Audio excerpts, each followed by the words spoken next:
Ikulah orang yang melagu. Pintunya syurga. La ilaha illallah. Galak kan? Kunci pembukanya Muhammadur Rasulullah. Ngenyang tak buka. Sebutkan dalam hati dua kalimah suci ini. Biji baju.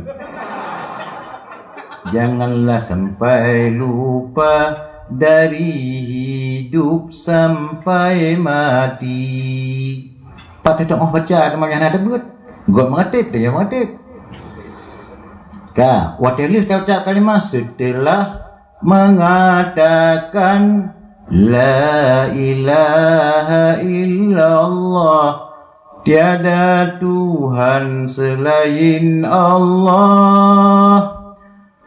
Taatilah perintahnya, jauhilah larangannya.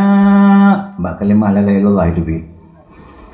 Kemudian setelah mengatakan Muhammadur Rasulullah, Nabi Muhammad utusan Allah, ikutilah sunnah-sunnahnya, amalkanlah ajarannya.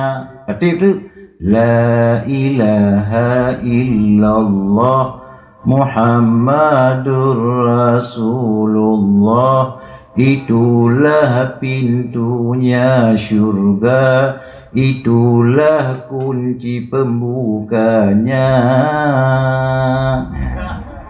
Mameh kan? Jia dia benar. Galak tak nak kata dia tu. Anak mengetek, anak mengetek kata mungkin.